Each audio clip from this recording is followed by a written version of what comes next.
تعارف جنات کیا ہیں؟ انسان اور فرشتوں کے علاوہ جنات ایک دوسری دنیا کا نام ہے۔ جنات اور انسانوں میں ایک قدر مشترک یہ ہے کہ دونوں سمجھ بوجھ کی صفت رکھتے ہیں۔ دونوں میں اچھے اور برے راستوں کا منتخب کرنے کی صلاحیت موجود ہے۔ جنات انسانوں سے چند چیزوں سے مختلف ہیں۔ ان میں سب سے اہم چیز یہ ہے کہ جن کی حقیقت انسان کی حقیقت سے مختلف ہے۔ جن کو جن اس لیے کہا جاتا ہے کہ وہ آنکھوں سے اوجھل ہوتا ہے۔ اللہ تعالیٰ نے ارشاد فرمایا، وہ اور اس کے ساتھی تمہیں ایسی جگہ سے دیکھتے ہیں جہاں سے تم انہیں نہیں دیکھ سکتے۔ جنات کی حقیقت اللہ تعالیٰ نے ہمیں قرآن میں خبر دی کہ جنات آگ سے پیدا ہوئے، چنانچہ فرمایا، اور اس سے پہلے جنوں کو ہم آگ کی لپیٹ سے پیدا کر چکے تھے، اور سورہ رحمان میں فرمایا، اور جن کو آگ کی لپیٹ سے پیدا کیا۔ ابن عباس، اکرمہ، مجاہد اور حسن وغیرہ نے کہا کہ مارج من نار سے شعلہ کا کنارہ مراد ہے۔ ایک روایت ہے کہ خالص اور عمدہ آگ سے پیدا کیا۔ البتہ امام نودی نے شرح مسلم میں فرمایا کہ مارج سے شعلہ مراد ہے جس میں آگ کی سیاہی کی آمیزش ہو۔ جنات کے آگ سے پیدا ہونے پر ایک شبہ اور اس کا جواب۔ اس پر یہ اعتراض ہو سکتا ہے کہ آگ میں اتنی زیادہ خشکی ہوتی ہے کہ انسان کے ہوتے ہوئے آگ میں زندگی کا پیدا ہونا مشکل ہے۔ زندگی کے وجود کے لیے رطوبت درکار ہوتی ہے۔ اس طرح اس کے لیے ایک مخصوص ڈھانچہ اور روح جس کو نفس بھی کہتے ہیں ناگزیر ہوتی ہے۔ اس کا جواب یہ ہے کہ یہ اعتراض اپنی جگہ درست ہے، لیکن اللہ کو یہ قدرت حاصل ہے کہ وہ آگ میں اتنی مقدار میں رطوبت فراہم کر سکتا ہے جس سے آگ میں زندگی پیدا ہو سکے۔ اس لیے پانی اور آگ کا اجتماع محال اور مشکل چیز نہیں۔ یہ دیکھنا تو گرم پانی کو دیکھیں کہ وہ آگ کے اجزاء سے گرم ہوتا ہے۔ یہ اجزاء پانی کے اجزاء میں مدغوم ہو جاتے ہیں۔ اس لیے گرم پانی جب ہوا میں ہوتا ہے تو آگ کے اجزاء لطیف شکل اختیار کر کے پانی سے جدا ہو جاتے ہیں اور پانی اپنی پہلی سی خنکی کی طرف لوٹ آتا ہے۔ کیا آپ نہیں دیکھتے کہ جو بھاپ اوپر کو اٹھتی ہے وہ اس کے لیے آگ کے اجزاء بھی اوپر کو اٹھتے ہیں، کیونکہ آگ کے اجزاء خفیف ہوتے ہیں اور خفیف چیز میں اوپر اٹھنے کی قوت ہوتی ہے، اور پانی ثقیل بھاری ہوا کرتا ہے، اس لیے اس میں نیچے آنے کی قوت ہوتی ہے۔ ہر چند کے بھاپ میں رطوبت کے اجزاء ہوتے ہیں، لیکن اس میں زیادہ تر آگ ہی کے اجزاء پائے جاتے ہیں۔ جو مرطوب اجزاء پر غالب ہو کر ان کو اپنے ساتھ اوپر لے جاتا ہے اور آبی اجزاء کو اپنی لطافت کے حکم میں کر دیتا ہے۔ اس طرح پانی اور آگ کے اجتماع کی جو بات ہم نے کہی بالکل ثابت اور صحیح ہو جاتی ہے۔ جب یہ کلیہ صحیح ہو گیا تو یہ بات محال نہیں رہی کہ اللہ رطوبت کے کچھ اجزاء آگ میں پیدا کرتا ہے جس سے آگ میں زندگی آ جاتی ہے۔ ان اجزاء کا ڈھانچہ اور روح سے کوئی تعلق نہیں، اس لیے کہ آگ بذات خود ڈھانچہ رکھتی ہے اور اس کی روح ہوا ہے۔ دوسرا شبہ اور اس کا جواب۔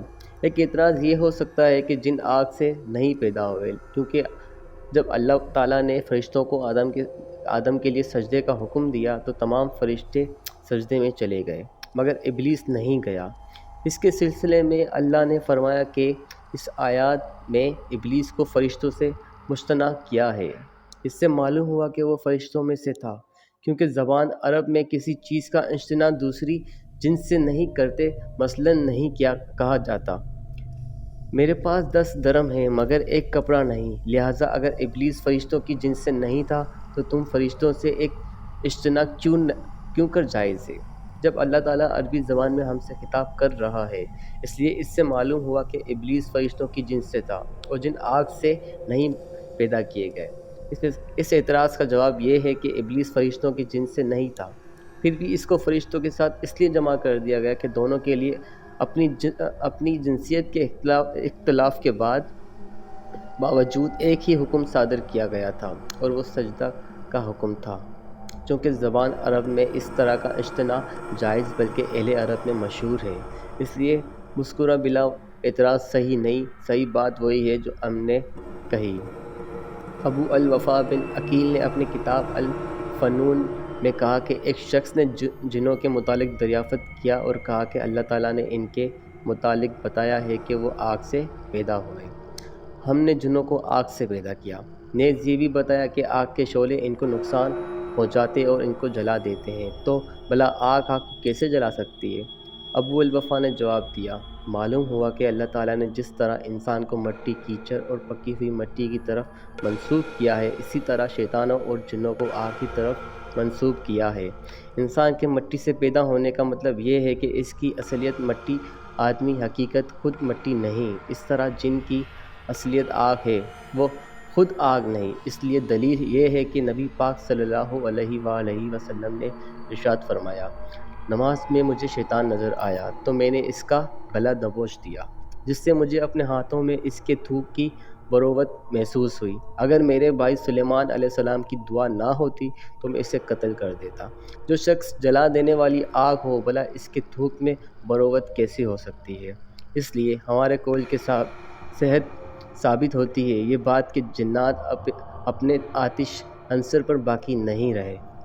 نبی پاک صلی اللہ علیہ وسلم کا اس فرمان سے بھی معلوم ہوتی ہے کہ اللہ کا دشمن ابلیس میرے چہرے پر ڈالنے کے لیے آگ کا شعلہ لے کر آیا تھا۔ نیز آپ صلی اللہ علیہ وسلم نے فرمایا، جب شب معراج میں نے ایک عفریت کو دیکھا جو آگ کا شعلہ لے کر میرے تعاقب کر رہا تھا۔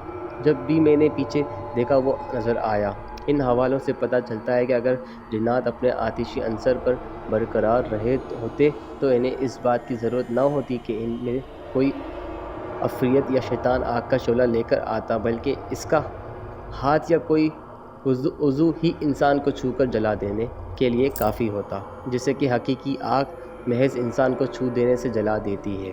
معلوم ہوا کہ یہ آگ تمام عناصر میں گل مل کر بروت خنقی کی شکل اختیار کر گئی، بلکہ بسا اوقات بروت ہی غلبہ ہو جاتا ہے تو خود اعضاء کی وجہ سے یا بدن سے نکلنے والی چیزیں، مثلاً لعاب کی وجہ سے، جیسے نبی پاک صلی اللہ علیہ وسلم نے فرمایا، یہاں تک کہ مجھے اپنے ہاتھوں میں اس کی زبان کی بروت محسوس ہوئی۔ اس میں شک نہیں کہ اللہ تعالیٰ نے غذا کو جسم کی بلیدگی کا ذریعہ بنایا۔ غذا جتنی گرم یا ٹھنڈی، خشک اور تر ہوتی ہے، اس حساب سے بلیدگی اور نشو نما ہوتی ہے۔ اس میں بھی شک نہیں کہ جنات وہی چیزیں کھاتے ہیں پیتے ہیں جو ہم کھاتے اور پیتے ہیں۔ اس کی وجہ سے ان کے جسم کو بھی غذا کے اعتبار سے نشو نما اور بلیدگی حاصل ہوتی ہے، اور ان میں تعدل تناسل کا عمل جاری رہتا ہے۔